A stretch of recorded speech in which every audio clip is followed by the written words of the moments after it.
শিশু জীবন কে বাদিল নাম নিশানা নাহি ছিল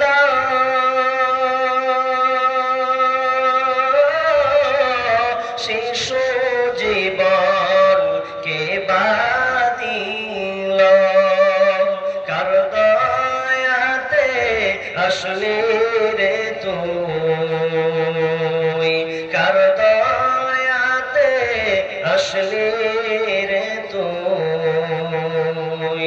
এই দুনিয়ার মাঝে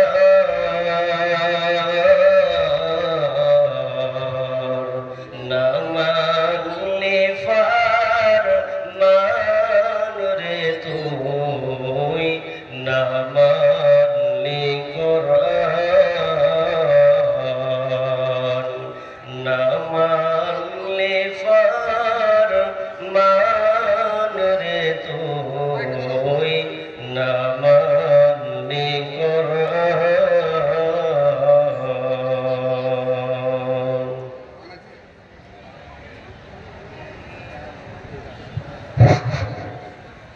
আসসালামু আলাইকুম। আমাদের এখানে সমাজসেবী মতিউর রহমান 5 মিনিটের মধ্যে প্রবেশ করবে। জনসাধারণকে বলছি আপনারা নিজের সাইডে থাকবেন, অত ভিড় করবেন না এবং মতিউর রহমানকে আসার জন্য সাইড করে দেবেন। যে মতিউর ঠিকাদার মতিউর রহমান উনি আসছে 5 মিনিটের মধ্যে, ওনাকে একটু সাইড করে দেবেন। আমাদের কমিটিকে বলছি আর পাবলিককে বলছি একটু সাইড করে দেবেন ওকে আসার জন্য। ধন্যবাদ।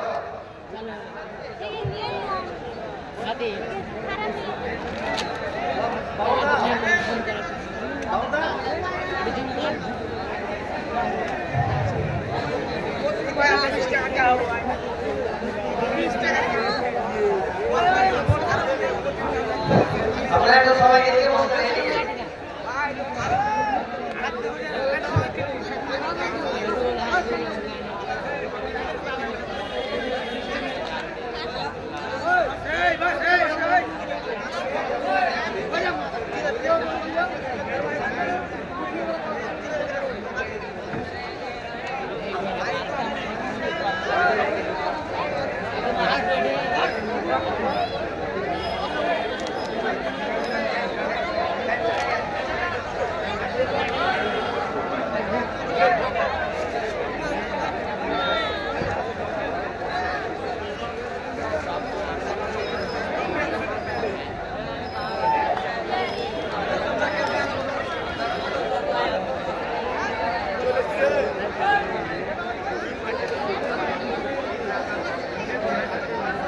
ভাই আস্তে আস্তে বসে কথা বলিয়ে না, যারা দাঁড়িয়ে আছে বসে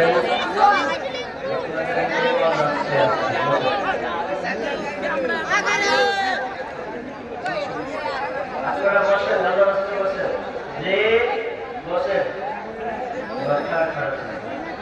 চিন্তা করে দেখো না কবরে কি যাইবা না, যে কবরে আল্লাহ ছাড়া বন্ধু কেউ থাকবে না।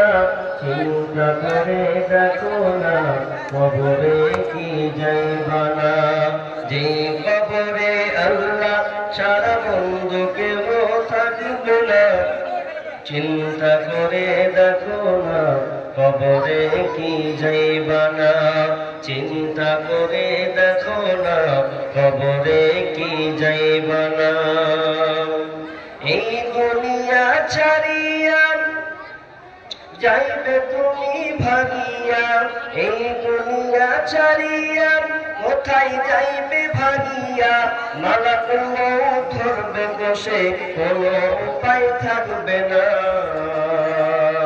মালাকুল মউত ধরবে বসে কোনো রেহাই পাইবে না। চিন্তা করে দেখো না কবরে কি যাইবা না, চিন্তা করে দেখো না কবরে কি যাইবা না। যেই কবরে আল্লাহ ছাড়া বন্ধু কেউ থাকবে না, চিন্তা করে দেখো না কবরে কি যাইবা না, চিন্তা করে দেখো না কবরে কি যাইবা না। উপস্থিত সম্মানীয় সুযোগ্য আজকের এই জলসা স্বনামধন্য সভাপতি, মঞ্চে উপবিষ্ট ওলামায়ে কেরাম, আমার সম্মুখে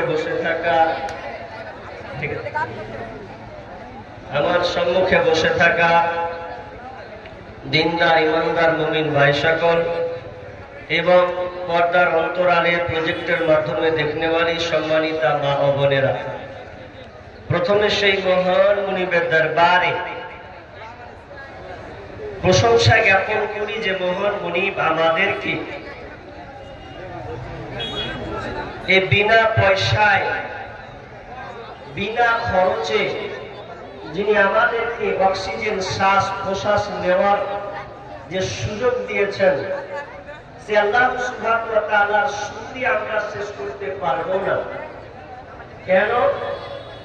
আপনাকে ছোট্ট করে একটা বলি, আমরা কেন আল্লাহর প্রশংসা করে শেষ করতে পারবো না? একজন ইতালি, একজন বৃদ্ধ লোক, বয়স্ক মানুষ, বয়স তার 93। করোনার সময় তিনি যখন হসপিটালে ভর্তি ছিলেন, তো তার ভিজিট অর্থাৎ তার রোগীর দেখার যে খরচ তাকে যখন দেওয়া হয়, তখন চিঠিটা দেখে, তার বিলটা দেখে তার চোখ দিয়ে পানি ঝরঝর করে ঝরছে। সে আশ্চর্য হয়ে গেল যে আমি সামান্য 3 দিন থাকলাম, আর এই 3 দিনে আমাকে এত টাকা আমাকে দিতে হবে। তো আসলে তার টাকার জন্য তার চোখের পানি নয়। যখন ডাক্তাররা দেখছেন যে আপনি এই বিল দেখেছেন বলে আপনার চোখের পানি, বৃদ্ধ লোক বলছেন, না ডাক্তার বাবু, আমি আমার বিল দেখে আমি কান্না করছি না। আল্লাহ আমাকে অনেক কোটিপতি করেছেন, আমার কোটি কোটি টাকার সম্পদ, আমার টাকার অভাব নেই, তবে আমি কান্না করার কারণ আমার বয়স 93, আমার বিল করেছেন মাত্র 3 দিন। 3 দিনে ইতালির টাকা ইউরো 5000 ইউরো বিল, অর্থাৎ 5000 ইউরো যদি আপনি ইন্ডিয়ান টাকায় ক্যালকুলেশন করেন, তাহলে 5000 ইউরো সমান হচ্ছে 7.5 লক্ষ টাকা। আর 3 দিনে একদিনের বিল হচ্ছে 7.5 লক্ষ টাকা। তাহলে আমি যে 93 জিন্দেগি পার করলাম, আমি যে আল্লাহর আয়ু বাতাস শ্বাস প্রশ্বাস নিচ্ছি, অক্সিজেন গ্রহণ করছি, তো আমি আল্লাহকে কি দিয়েছি? আমি তো একবার সে রবকে সন্তুষ্ট করতে পারি নাই। তিনি চক্ষু অশ্রু বিগলিত হয়ে কান্নায় রোল বইয়ে দিলেন। সম্মানিত হাজিরিন, সে আল্লাহ সুবহানাহু ওয়া তাআলা আমরা প্রশংসা করে শেষ করতে পারবো না, তার শুকরিয়া আদায় আমরা শেষ করতে পারবো না। এই জন্য একটা ছোট লাফজের মাধ্যমে আমরা সকলে বলি আলহামদুলিল্লাহ। অতঃপর শান্তি বর্ষিত হোক সকল নবীদের উপর, বিশেষ করে আমাদের শেষ নবী জনাবে মুহাম্মদুর রাসূলুল্লাহ, সকলে বলুন সাল্লাল্লাহু আলাইহি ওয়াসাল্লাম। ভাই, বুঝতে পারছি আমার বক্তব্য শোনার জন্য আপনারা এখানে বসেননি, এজন্য ভেতরটা খালি কেমন লাগছে, কখন আসবে দেখবো খানিকটা। এই পেছনে সবার ঢুকে আছে, আর যদি চলে আসে তো বলতে কি ভ্যাট করছে, আগে একটু দিন একটু শুনি। আপনাদের আশাটা নাকাব নয়, আপনি আসবে দেখে আবার চলে যাবেন। এই জন্য আমি বিহার কাঠিয়ারের মাটিতে বেশিরভাগ ডেট দিই না। কেন জানেন? বলবো লোকটা পাপ্পু ইয়াদার নাম শুনেছেন? ওর কারণে আমি ডেট দিই না। যখনই স্টেজে উঠি তখন লোকে নিয়ে এসে ঢাকা মাকে 8 ঘন্টা বসিয়ে দিলে, আমরা আমার মতো লোককে কোনোদিন দাওয়াত দিতে হবে না। কমিয়ে দিয়েছি, এবার অনেক জোর করেছে দিয়ে আবার কয়েকটা ডেট কাঠিহার এবং কিষানগঞ্জের মাটিতে ডেট দেওয়া হয়েছে। এই ব্যবহারের কারণে আমি ডেট দিই নাই। আমার কথা হলো একটা মানুষ আসবে আগে আসুক, আমরাই বোকা দেখার দল। এত উচ্চারণ কি দরকার আছে? আর ভাই আসবে, বসেন, স্থির অবলম্বন করেন, আপনি এই জালসার ভারসাম্যটাকে আপনি বজায় রাখুন। কিন্তু না, আমরা হয়ে গেছি একটা অন্যরকম। কোথায় কে হয়েছে? আমি দেখেছি ওনাকে, মতুর রহমান, কি নাম ওনার? মতুর রহমান। উনিকে দেখলাম সোশ্যাল মিডিয়াতে খুব ভাইরাল হয়েছে, দান করছে, ভালো কথা। আল্লাহকে আরো দান করার বেশি তৌফিক দান করুন, মানুষের সেবা করার তৌফিক দান করুন। কিন্তু ভেতরে ঈমান, ইয়াকিন, আল্লাহর প্রতি তার বিশ্বাস, এগুলো বাস্তবায়ন ভাই দেখাতে হবে, নচেত কোনো লাভ হবে না, এক পয়সা লাভ হবে না। তবে দোয়া করব, দিনী সমাজের জন্য কল্যাণ করছেন, দান খায়রাত করছেন, তিনাকে আল্লাহ তাআলা দেওয়ার তৌফিক দান করুন এবং দিনের মধ্যে নিয়ে আসা, তিনি যেন 5 ওয়াক্ত সালাত আদায় করতে পারেন, এরকম তাকে তৌফিক দান করুন, আমিন। বেশি নড়াচড়া করিয়েন না, কিছু কথা বলতে দেন, আসবে, মন খুলে আপনারা দেখবেন, কোনো ডিস্টার্ব হবে না, দেখে আবার চলে যাবেন। আসল কথা কি জানেন? মানুষ মেন জায়গাতে ভুলতে, স্মরণ করতে ভুলে গেছে।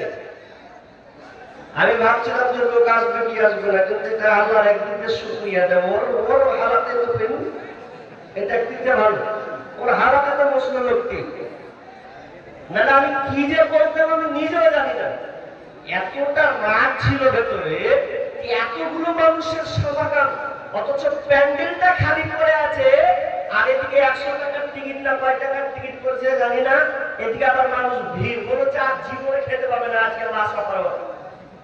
এরকম ব্যবহার কেন? আমি আর কিছু বলছি না, কন্ট্রোল করলাম। এবার চলেন কিছু কোরআন হাদিসের আলোচনা শ্রবণ করুন। আমার ভাই আজিজুর রহমান আগে তিনি আলোচনা করেছেন, পরে আরেকজন বক্তা আছেন, উনিও অন্য হয়ে চলে এসেছেন। আপনারা ধৈর্য ধারণ করুন, ধারাবাহিকতার সাথে একটা পর একটা বক্তা আলোচনা উঠানো হবে। আমার যে আজকে আলোচ্য বিষয় গীবত, এই গীবতটা মানুষের মুখে মুখে অহরহ যদি বাছাই করা হয়, আমরা কেউ গীবত থেকে বাইরে নেই, আমরা সবাই এই রোগের জর্জরিত। এটা একটা সামাজিক ব্যাধি। গীবত এর আরবি শব্দ, এর বাংলা অর্থ হচ্ছে পরনিন্দা করা, অর্থাৎ মানুষের দোষ ত্রুটিকে চর্চা করা। একটা লোক ভুল করেছে, এখন ওই ভুলটাকে আপনি সমালোচনার সঙ্গে জড়িয়ে দিলেন, তার এই গোপন পাপ বা হয়ে গেছে কোন কর্মে, এটা নিয়ে আপনি এইখানে ওখানে ছড়িয়ে বেড়াচ্ছেন, রটনা করে বেড়াচ্ছেন, এর নাম হচ্ছে গীবত। আমি আপনাদেরকে হাদিস থেকে শোনাবো, তার আগে একটা কথা বলি, আপনারা উদাহরণটা ভালো করে শুনেন। মানুষের রুচির বিষয় আছে না নাই? আছে তো, রুচি নাই? কেউ দেখবেন রুচি খাবার সবাই এরকম পছন্দ করে না। কেউ খায় পোলট্রির মাংস, ওর রুচে বলে খায়। অনেক আছে পোলট্রির মাংস খেতে পারে না, ওর রুচে আবার দেশি মুরগি। দেশি মুরগি যারা খায়, অনেকে আছে দেশি মুরগি রুচেরা খেতে পারে না, না আমি খেতে পারবো না। অনেকে আছে গরুর মাংস খেতে খুব পছন্দ করে, কিন্তু আবার অনেকে আছে গরুর মাংস খেতে পছন্দ করে না, না আমি খাবো না, আমার দ্বারা এটা কন্ট্রোল হবে না। তাই এক একটা মানুষের এক একটা রুচি, কিন্তু এমন একটা রুচির কথা বলবো যে রুচিটা সবাই আমরা গ্রহণ করে নিয়েছি, কেউ বাদ নাই, সবাই ওই রুচিটাকে গ্রহণ করে নিয়েছি। ওটা আয়াতের মাধ্যমে আপনাদেরকে আমি বলবো। চলেন আল্লাহ তাআলা কি বলছেন, বিসমিল্লাহির রহমানির রহিম, ইয়া আইয়ুহাল্লাযীনা আমানু ইসতানিবু কাসীরাম মিনাজ-যন্নি ইন্না বা'দাজ-যন্নি ইসমুন ওয়া লা তাজাসসু ওয়া লা ইয়াগতাব বা'দুকুম বা'দা আইয়ুহিব্বু আহাদুকুম আন ইয়াকুলা লাহমা আখিহি মাইতা فكرهتموه واتقوا الله إن الله تواب رحيم رب العالمين বলেন ইয়া আইয়ুহাল্লাযীনা আমানু হে ঈমানদারেরা রব্বুল আলামিন সূরা হুজুরাতের 49 নম্বর সূরার 12 নম্বর আয়াতে বলছেন হে ঈমানদারেরা ইসতানিবু তোমরা দূরে থাকো কাসীরাম মিনাজ যন্নি তোমরা অনুমান থেকে সন্দেহ থেকে তোমরা দূরে থাকো ইন্না বা'দাজ যন্নি ইসমুন কারণ এই কত ধারণা আছে এই ধারণাগুলো হচ্ছে মহাপাপ এটা হচ্ছে গুনার কাজ অতএব তোমরা ধারণা থেকে দূরে থাকবে ধারণা আপনি করতে পাবেন না কেমন ধারণা একটা লোক কোন জায়গায় বসে আছে তো বসে আবার কোন একটা কাজে জড়িত আছে এবার আপনি বলছেন লোকটা কি করছে এরকম থেকে অনেক লোক আসলে সাক্ষাৎ করছে আর দেখছে কিছু কাজ চুরি আছে মনে হয় আপনি জানবেন না ওর ব্যাপারে আপনি একটা সন্দেহ ঢেলে দিলেন এই সন্দেহ অনুমান করা যাবে না আপনাকে এবার হাদিস বলি আবু দাউদ থেকে হাদিস ইমাম বাশারি রাহমাতুল্লাহ আলাইহি তিনি একজন বিখ্যাত তাবেঈ যার জন্ম উমর রাদিয়াল্লাহু তাআলা খলিফা উমর রাদিয়াল্লাহু তাআলার সময় তার জন্ম সে হাসান বসরি রাহমাতুল্লাহ আলাইহি একদিন রাস্তায় চলছেন নদীর ধার যেতে যেতে দজলা নদীর কাছে এসে পৌঁছেছেন তো দজলা নদীর কাছে যখন এসে পৌঁছেছেন তো পৌঁছার পর দেখছেন যে একটা ছেলে আর একটা মেয়ে নদীর পাশে বসে মেয়েটা ছেলেটা রঙের উপরে শুয়ে আছে আর ওকে পানি পান করাচ্ছে আবার নিজে পানি পান করছে তো হাসান বসরি মনে করছে যে এই ছেলে মেয়েটা কারা যে এখানে নির্জনে কেউ নেই সাইডে আর এক করে তারা খাওয়া খই করছে নিশ্চয় ওরা কোনো মদ পান করছে মনে হয় এটা তার ধারণা এটা তার মানে চিন্তা মানে ভাবছে এটা ধারণা করছে অনুমান করছে আর মুখটাকে একটু বাঁকিয়ে নিয়েছে এভাবে বাঁকাতে কিছুক্ষণ পর ওই দজলা নদীর মুহূর্তে যে নৌকাগুলো চলছিল মুহূর্তে কিছুক্ষণের মধ্যেই একটা নৌকা যাত্রী সহ পাল্টি খেয়ে যায় তো পাল্টি খাওয়ার পর সবাই পানিতে পড়ে যায় তখন ওই ছেলেটা ঝাঁপিয়ে পড়ে ওই দজলা নদীতে যখন ঝাঁপিয়ে পড়ল কেন তো ওই যাত্রীগুলোকে বাঁচানোর জন্য তখন আস্তে করে কয়েকজনকে তিনি উঠাতে লাগলেন হাসান বসরিও তিনি ছুটতে লাগলেন এমন সময় তিনি তার দিকে মুখটাকে আস্তে করে ব্যাকে নেই কিন্তু ওই যুবকটা বুঝতে পারল যে আমাকে এই মা হুজুর আমাকে দেখেছে মুখটাকে বাঁকিয়ে নিচ্ছে নিশ্চয় আমার সম্পর্কে সে কোনো খারাপ ধারণা করেছে তখন ওই যুবকটা বলছে হুজুর আপনি আমাকে দেখে মুখটাকে সরিয়ে নিচ্ছেন এড়িয়ে নিচ্ছেন তবে শুনে নেন আমি হচ্ছি কে আপনি যে মেয়েটাকে দেখেছেন ওই মেয়েটা অন্য কোনো মেয়ে নয় ওটা পরদেশী কোনো মেয়ে নয় ওটা হচ্ছে আমার জন্মদাত্রী মা আমার নিজের মা ওই মা আমার অসুস্থ আছে এই জন্য আমি আমার মাকে বার আমি বোতল থেকে পানি পান করাচ্ছি দিনটা খুব গরম আর আমার মা খুব অসুস্থ তো আমি আমার মাকে নদীতে করে আমি চিকিৎসা করতে যাব ডাক্তার দেখাতে যাব এই জন্য আমি আমার মাকে নিয়ে এখানে অপেক্ষায় রয়েছে যে আমার নৌকাটা আসবে আমরা ওই নৌকাতে আমরা পার হয়ে যাব যখন এই কথা বললাম হাসান বসরির চোখ দিয়ে ঝরঝর করে পানি ঝরতে লাগলো আহারে কেন আমি খারাপ মন ধারণা করতে গেলাম কেন আমি অনুমান সন্দেহ করতে গেলাম তাহলে তো আমি বড় একটা অন্যায় কাজ করে দিয়েছি এই জন্য তার কাছে ক্ষমা চাইলেন ভাই রে আমার ভুল হয়ে গেছে এবং আল্লাহর কাছে ক্ষমা চাইতে লাগলেন আল্লাহ আমার ধারণাটা ভুল হয়ে গেছে আল্লাহ তুমি আমাকে ক্ষমা করে দাও আপনি যে কোনো তখন অনুমান করবেন না, ধারণা করিয়েন না।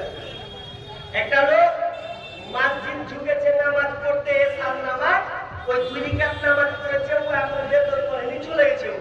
কিছু লোক বলছে হ্যাঁ জয়দুল ফের বেতন পড়ে না, পালিয়ে গেল। দেখ দেখ দেখ নামাজ চোর দেখ, আপনি ধারণা করলেন নামাজ চোর, কিন্তু ওর নিয়ত আছে। আরে পড়ে না তাহাজ্জুদ, আজকেও নিয়ত করেছে, ওর কষ্ট আছে, আজকেও তাহাজ্জুদ পড়বে, এজন্য বেতন পড়লো না, বাড়ি চলে গেল। আপনি ধারণা খারাপ করে বললেন কেন? আপনি খারাপ ধারণা করলেন? হতে পারে সে রাত্রে উঠে তাহাজ্জুদের সালাত করবে, এই জন্য বেতনের নামাজ পড়েনি।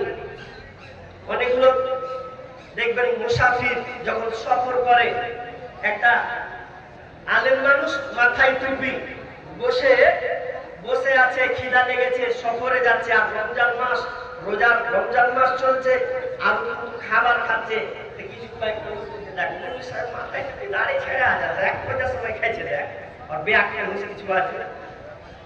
তা আপনি কোন দৃষ্টিকোণ দেখলেন যে বললেন না? ও তো একটা মুসাফির মানুষ, এক জায়গা থেকে আরেক প্রান্ত অন্য জায়গায় গিয়েছে। হতে পারে আপনারা তো জানেন বা আমরা জানি সবাই যে মুসাফির যখন কোন এক জায়গা থেকে আরেক জায়গায় দূর পথ যখন অতিক্রম করবে, তখন সে রোজা না রাখলেও চলবে, পরে সেটা কাজা করে নিবে, তার জন্য ছাড় আছে, খাচ্ছে। তা আপনি বলছেন একটা বড় বড় টুক দাড়ি আর মাথায় টুপি আপনার খেয়েছে রোজার সময়তে, তাহলে আপনি খারাপ ধারণা করলেন। তাহলে এই ধারণা কারোর প্রতি আপনি ধারণা করতে পারবেন না, এটা কখনো সময় ধারণার জন্য, এই ধারণার জন্য আজকে সমাজটা ধ্বংস হয়ে যাচ্ছে, ভাই ভাইয়ের সম্পর্ক থাকে না।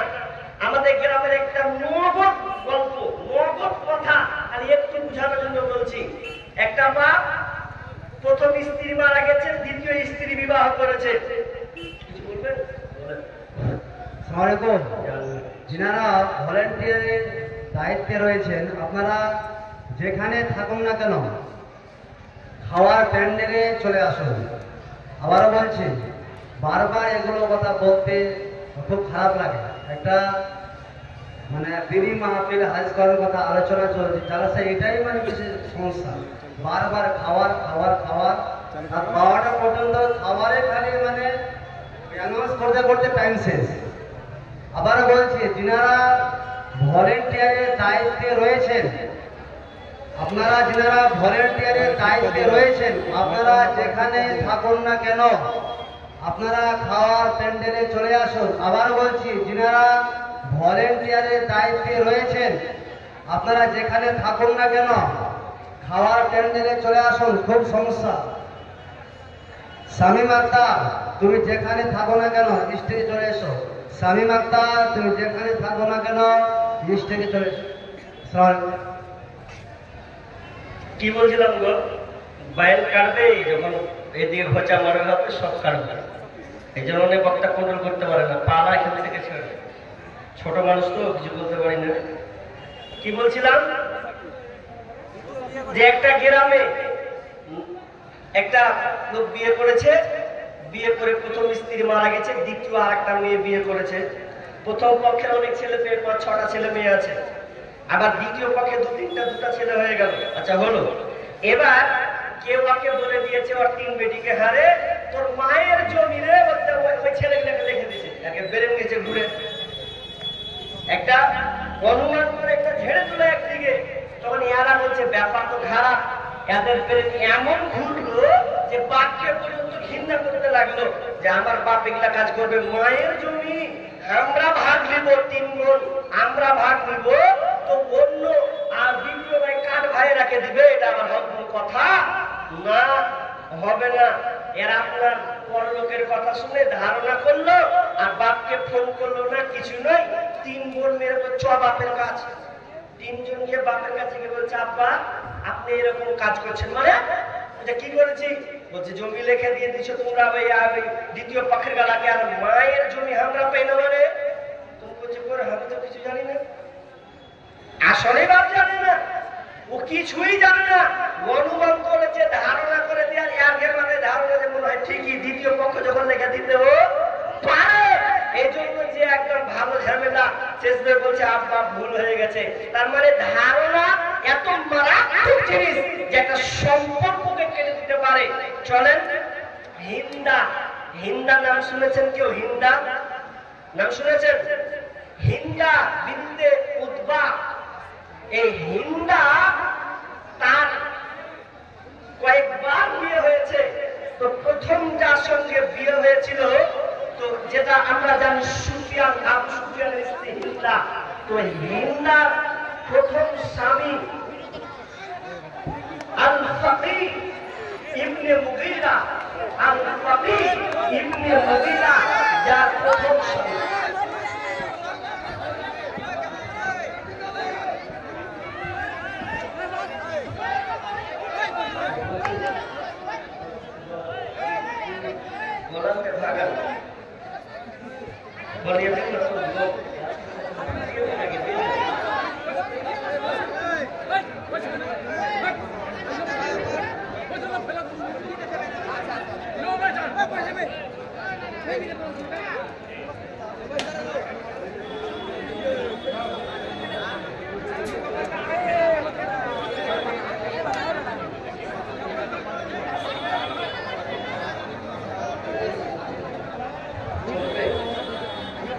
ভাই আপনারা ধীরে স্থির ভাবে বসেন, বসেন, একটা কথা বলবেন না। উনি হাজির হয়ে গেছেন, এবার দেখতে চান না, আলোচনা শুরু, কোনো ডিস্টার্ব করবেন না, কোনো ডিস্টার্ব নাই, চুপচাপ করেন, একটা কথা বলবেন না, আমার বাইরে 12টা বাজবে, একদম সাইলেন্ট হয়ে যান। কি বলছিলাম? নাম হচ্ছে হিন্দা। হিন্দা বিনতে উতবা। সেই হিন্দা যে সময় তিনি ইসলাম গ্রহণ করেননি, তখন তার প্রথম স্বামী ছিলেন, যার নাম হচ্ছে আল ফাকিহ ইবনে মুগীরা। প্রথম স্বামী, যার সঙ্গে তার সংসার, তিনি খুব ভালোবাসতেন। কারণ সেই সময় জাহিলি যুগে 1 নাম্বার জাহিলিয়াতের মধ্যে যদি সেরা নারী হতো, তো সেই হিন্দা 1 নম্বরে আসতেন। এত সুন্দরী, এত সুন্দর দেখতে, এত সুন্দর তার চেহারা। তো হিন্দা প্রথম সংস্কার করছেন। আপনাকে এই ঘটনাটা বলার কারণটা হচ্ছে যে ধারণা কত খারাপ জিনিস, সন্দেহ কত খারাপ জিনিস, এই জন্য আমি আপনাদেরকে বলছি। তো একদিন তো তিনি হচ্ছেন পয়সাওয়ালা মানুষ, খুব টাকাওয়ালা মানুষ, এত তার সম্পদ। এই আল ফাকিহ ইবনে মুগীরা তিনি এত পয়সাওয়ালা ছিলেন যে তিনি একটা এক্সট্রা ঘর করেছিলেন, মেহমানখানা, যে কেউ বাইরে থেকে আসবে আমার ঘরে ঘুমাবে, খাবে, খাওয়া দাওয়া করবে, যাতে বাইরের কোনো আগত আসলে যেন তার অসুবিধা না হয়। এরকম একটা মেহমানখানা, বিশাল বড় ঘর তিনি করেছিলেন। ওই ঘরটাতে সবাই আসতো, খাবার খেয়ে বিশ্রাম করে চলে যেত। একদিন আর তার স্বামী, হিন্দার স্বামী তিনি বললেন, ও আমার বিবি, চলো আজকে আমরা এই বাগানের ভিতরে এত সুন্দর একটা প্রাসাদ মেহমানখানা বানিয়েছে, অনেক দূর থেকে আমাদের যাওয়া নাই, চলো আজকে কোনো মেহমান নেই, আজকে আমরা দুজনে দুপুরে আমরা দুজনে ওখানে ঘুমাবো, গল্প করবো। এবার বিবি বলেন, ঠিক আছে চলেন স্বামী। এবার যখন তারা চলে গেলেন, এবার যখন দুপুরের সময় কিছুক্ষণ পর আল ফাকিহ ইবনে মুগীরা, আল ফাকিহ তিনি কি করলেন? বিবি হিন্দা ঘুমিয়ে আছে, এবার ঘুমানোর সময় তিনি বাড়ি থেকে চলে গেলেন অন্য কোনো জায়গায়। সবাই বিকাল ধাপ, এরকম সময়, এমন সময় তিনি বাড়িতে নাই, চলে গেলেন। হিন্দা কিন্তু ঘুমিয়েই আছে। এমন সময় একটা আগন্তুক, একটা মেহমান হঠাৎ করে ওই বাড়িতে প্রবেশ করেছে, যেই বাড়িতে কোনো চাপ থাকে না, কোনো গাছ থাকে না, নিয়ে যাবে আর ভালোভাবে যাবে, আবার ভালোভাবে সে রিটার্ন চলে আসবে।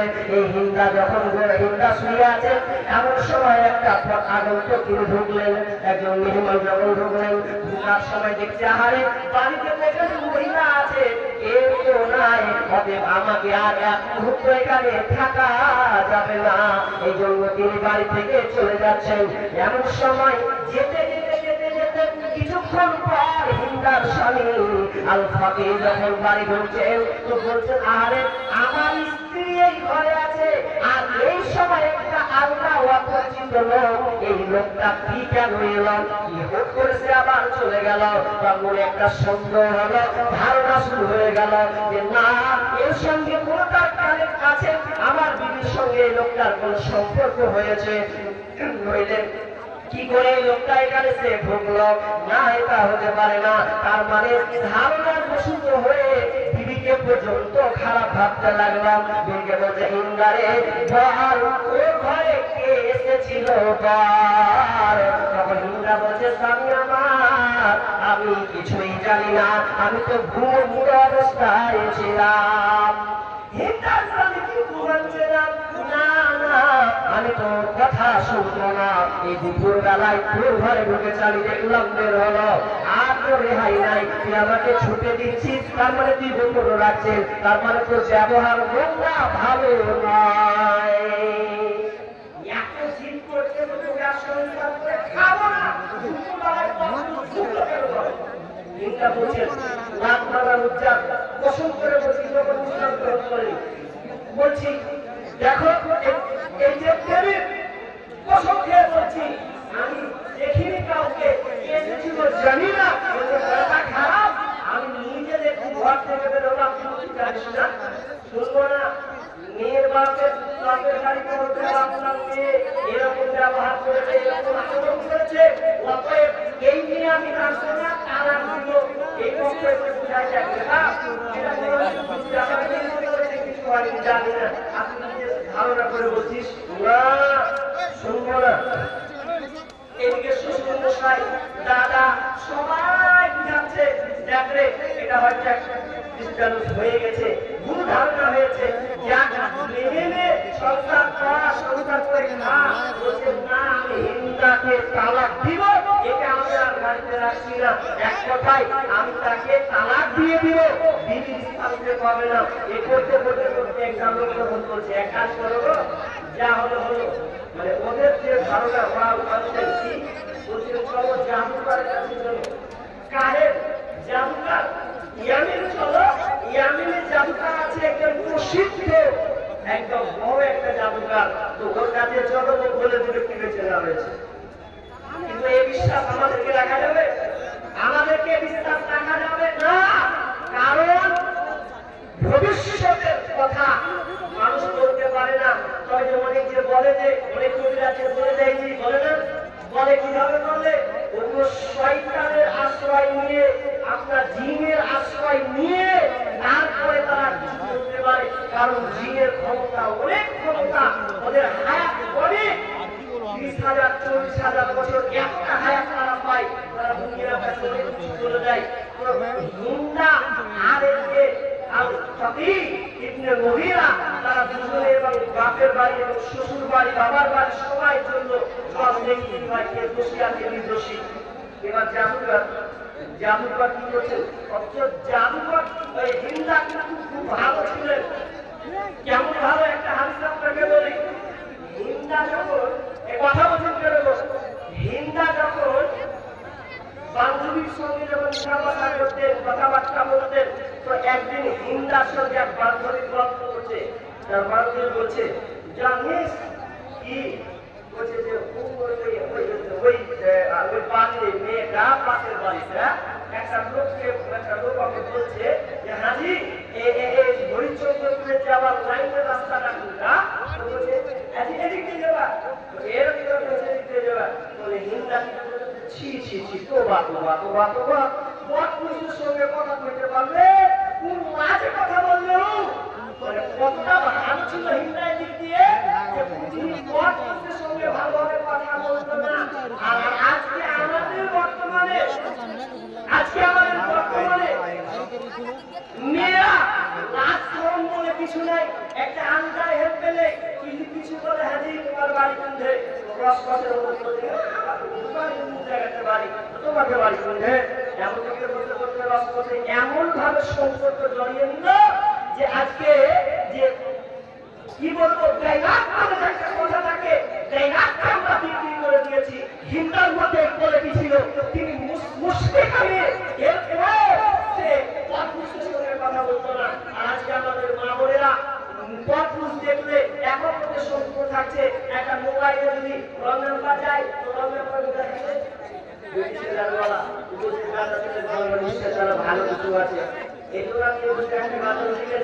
প্রতি বছর কয়েকদিন করে বাজার দেখি, এবারও বাজার দেখেছি। তো কি হচ্ছে, মোবাইলটা এমন ভাবে সম্পর্ক জড়িয়ে গেছে যে আর এনজয় বলে কোনো কথা থাকে না। বাজারটা বলি কারণ পরিবেশটা কোন রকম চলে গেছে। জামানা মোবাইলে খাইছে, জামানা ফেসবুকে খাইছে, জামানা মোবাইলে খাইছে, জামানা ফেসবুকে খাইছে। অল্প বয়সের ছেলে মেয়ে প্রেমে জড়াইছে, জামানা মোবাইলে খাইছে, জামানা ফেসবুকে খাইছে। যুবক যুবতী একা কলেজে ভাড়া খাইছে, জামানা মোবাইলে খাইছে, জামানা ফেসবুকে খাইছে, জামানা মোবাইলে খাইছে, জামানা মেসেঞ্জারে খাইছে। বাবা সকালবেলা বাবা বলো যাস রে কোথায়, বাবার কথা শোনার মতো সময় যে আর নাই। সকালবেলা বাবা বলো যাস রে কোথায়, বাবার কথা শোনার মতো সময় যে আর নাই। রাস্তার পাশে বসে বসে, ওরা রাস্তার পাশে বসে বসে ফিফায়ার খেলছে, জামানা মোবাইলে খাইছে, জামানা ফেসবুকে খাইছে, জামানা মোবাইলে খাইছে, জামানা মেসেঞ্জারে খাইছে। অল্প বয়সের ছেলে মেয়ে প্রেমে জড়াইছে, জামানা মোবাইলে খাইছে, জামানা ফেসবুকে খাইছে। বিবাহিতা মেয়ে যখন ফেসবুকে ঢুকে, হ্যান্ডসাম ছেলে দেখে সে তো প্রেমে পড়ে। বিবাহিতা মেয়ে যখন ফেসবুকে ঢুকে, হ্যান্ডসাম মেয়ে ছেলে দেখে সে তো প্রেমে পড়ে। আর স্বামী সন্তান সব ছাড়িয়া, স্বামী সন্তান সব ছাড়িয়া নতুন প্রেমিকে চাইছে, জামানা মোবাইলে খাইছে, জামানা ফেসবুকে খাইছে। অল্প বয়সের ছেলে মেয়ে প্রেমে জড়াইছে, জামানা মোবাইলে খাইছে, জামানা ফেসবুকে খাইছে। রাতের বেলা একা একা খুঁজে আসে না, মেসেঞ্জার না পাইলে বন্ধু ভালো লাগে না। রাতের বেলা একা একা খুঁজে আসে না, রাতের বেলা না পাইলে বন্ধু ভালো লাগে না। তাই তো এখন মা বাবারা, তাই তো এখন মা বাবারা ভীষণ টেনশনে পড়েছে, জামানা মোবাইলে খাইছে, জামানা ফেসবুকে খাইছে, জামানা মোবাইলে খাইছে, জামানা ফেসবুকে খাইছে। অল্প বয়সের ছেলে মেয়ে প্রেমে জড়াইছে, জামানা মোবাইলে খাইছে, জামানা ফেসবুকে খাইছে, জামানা মোবাইলে খাইছে, জামানা মেসেঞ্জারে খাইছে। লজ্জা শরম নাই, অথচ হিন্দা একজন মুশরিক মেয়ে, এরপর তার পুরুষের সঙ্গে কোনোদিন কথা বলতো না। এরপর স্বামী তাকে সন্দেহ করছে, তখন তারা কাহিরের কাছে গিয়ে বলছেন, দেখেন যদি দেখেন জাদুকর আমার স্ত্রীকে কাজ করেছে।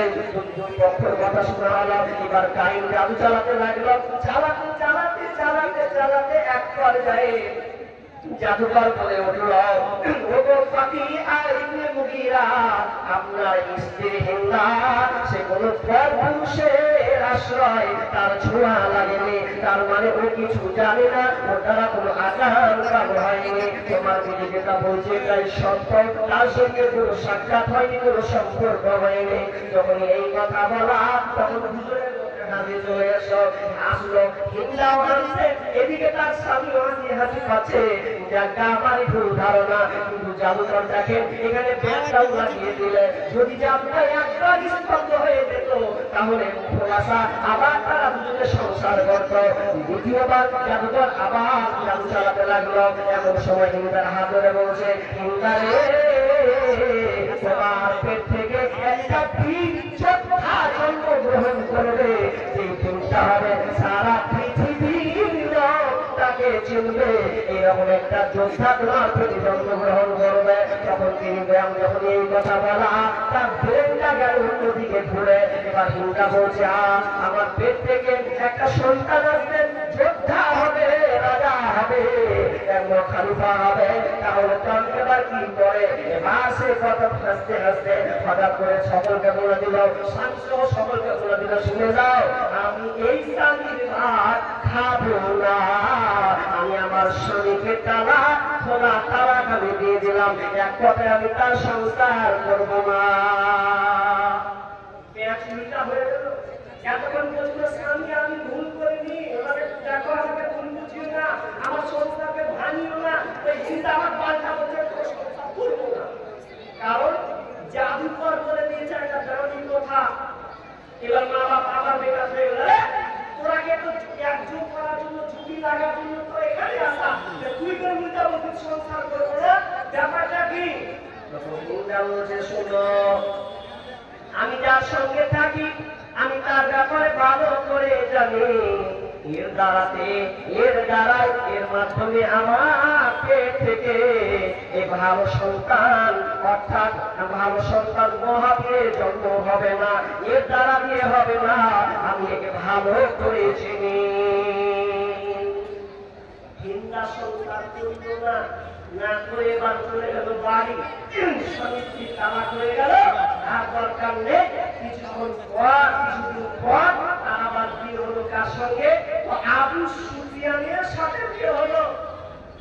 আবু সুফিয়ানের সঙ্গে বিয়ে হলো, আর বিয়ে যখন হলো তাদের অবস্থা থেকে তাদের সম্পর্কে স্বামী স্ত্রী মিলনের ফলে একজন সন্তান পৃথিবীতে ছিল, যার হচ্ছে মুআবিয়া রাদিয়াল্লাহু তাআলা আনহু। তিনি ছিলেন একজন মহাবীর যোদ্ধা, একজন খলিফা। সেই মুআবিয়া জন্মগ্রহণ করেন। ধারণা আমি আপনাকে বলতে চাইলাম, ধারণা কত খারাপ জিনিস। কারো ব্যাপারে আপনি ধারণা করতে পারেন না, যতক্ষণ আপনি ব্যাপারে না জানবেন ততক্ষণ পর্যন্ত আপনি ধারণা করবেন না। যে কোনো লেভেলে হোক আপনাকে ভালো করে জানুন, লোকটা কে, কেমন, কি করছে, তার সামনের পদক্ষেপ কি আছে, এগুলো জানুন, তারপরে সমালোচনা করুন। কিন্তু আমরা ধারণা করে অনেক কথা আমরা বলে ফেলছি। নাম্বার 1, 2 নম্বর আল্লাহ বলেছেন ওয়ালা তাজাসসু, তোমরা তাজাসসুসি করিও না, অর্থাৎ কারো গোপন বিষয়কে অনুসন্ধান করো না, কারো গোপন বিষয়কে তোমরা গোয়েন্দাগিরি করবে না। এই গোয়েন্দাগিরি করা হচ্ছে মহাপাপ, কাবিরা গুনাহ। আল্লাহ তাআলা দ্বিতীয় আয়াতে বলছেন তোমরা কারো গোপন বিষয়কে অনুসন্ধান করবে না। অনুসন্ধান করা যাবে না, কারো কোনো ব্যক্তিগত বিষয়, গোপন বিষয়কে কি করছে এগুলো তালাশ করা যাবে না, উদ্ঘাটন করা যাবে না। এ ব্যাপারে কৃষ্ণ বলছেন কেউ যদি মান সাতারা মুসলিমান সাতারাল্লাহু ফি দুনিয়া ওয়াল আখিরা ওয়া সাতারাল্লাহু ফি দুনিয়া ওয়াল আখিরা। রাসূল বলছেন কেউ যদি কারো কোনো ভাইয়ের গোপন বিষয়কে গোপন করে দেয়, একটা লোক ভুল করেছে, ওই ভুলটাকে জানলো এবং সে গোপন রেখে দিল, আল্লাহ বলছেন আমি তার গোপন দুনিয়া এবং আখিরাতে আর গোপন বিষয়কে আমি আল্লাহ গোপন করে নিলাম। বুখারী হাদিস। আল্লাহ তাআলা যখন বিচারের মাঠে বিচার করবেন, বিচার করার সময় পর্দা দিবে, আর দিয়ে দেওয়ার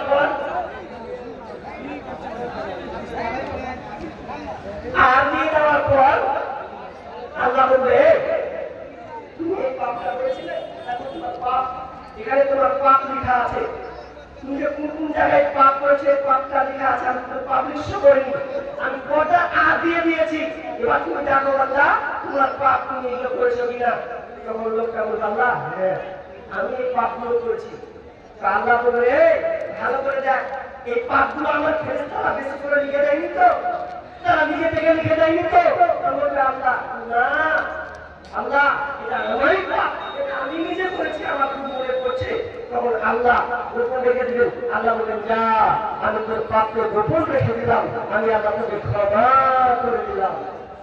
কি বুঝলেন? কারণ গোপন বিষয়ে আপনি বলতে যাবেন না, গোপন বিষয়ে আপনি তালাশ করবেন না। আর একটা মোবাইল লক আছে, এখন আপনি কি করছেন? লকটা খুলনা হয় লক হয়ে গেছে, কি করছেন? ব্যক্তিগত ব্যাপার, আপনি এই বিষয়গুলো আপনি দেখতে পারেন না, এটা তার ব্যক্তিগত বিষয়। কিন্তু আমরা কি করি? মস্করা করি, ঠাট্টা করি, চলেন ঠাট্টা ইয়াকে করে, কিন্তু এগুলো ভালো কাজ নয়।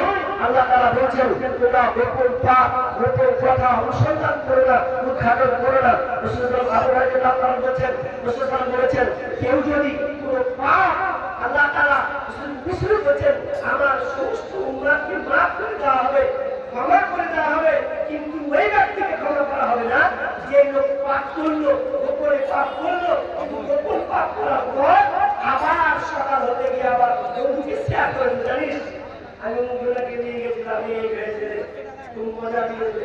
আল্লাহ বলবে, আল্লাহ বলছেন ওই লোকটাকে আমি আবার ক্ষমা করবো না। ভাই বলতে চাচ্ছি যে গোপন পাপ যদি করে তাহলে আপনি গোপন রাখেন, তাহলে আল্লাহ আপনাকে এই লোকালও সম্মান দেবেন, পরকালও আপনাকে সম্মান দেবেন। নাম্বার 3 নম্বর কথা কি? ওয়ালা ইয়াতাবাদুকুম বা'দা আইয়ুহিব্বু আহাদুকুম আইয়াকুলা লাহমা আখি। আল্লাহ তাআলা বলেছেন তোমরা এক অপরের গীবত করিও না, এক অপরের গীবত করিও না, এক অপরের তোমরা করতে যেও না, অনিন্দা করতে যেও না। এটা মহাপাপ, শুধু মহাপাপ নয়। বিশ্বনবী আল্লাহ তাআলা বলেছেন ওয়ালা তাজাসসু ওয়ালা ইয়াতাবাদুকুম বা'দা আইয়ুহিব্বু আহাদুকুম আইয়াকুলা লাহমা আখিহি মাইতা। আল্লাহ বলেছেন কেউ যদি কোনো ভাইয়ের গীবত করে তারপরে শুনে নাও, আল্লাহ বলেছেন তোমরা কি পছন্দ করো, তোমরা কি চাও, তোমরা কি পছন্দ করবে যে তোমার মৃত ভাইয়ের মাংস খেতে? তোমরা কি এটা পছন্দ করো? আল্লাহ বলছেন না। আল্লাহ বলছেন তোমরা কি পছন্দ করো? আল্লাহ বলছেন না, তোমরা এটা পছন্দ করবে না, তোমার মৃত ভাইয়ের মাংস তোমরা খাবে না। আল্লাহ বলছেন না যেমনি ভাবে তোমরা মৃত ভাইয়ের মাংস যেমন খাবে না, কিন্তু তোমরা যদি কারো গীবত করো, গীবত করতে গিয়ে যে গীবতটা করছো তার মানে তোমরা মৃত ভাইয়ের মাংস খাচ্ছ।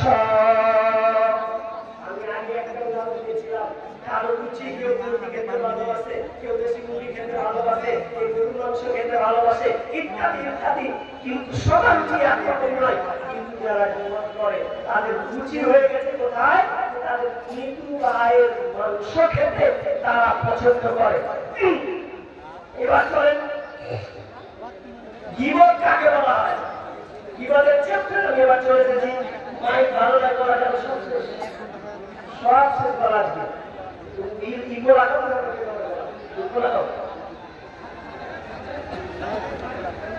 আগে সিস্টেম করা বক্স বুঝিয়ে বক্স লাগবে,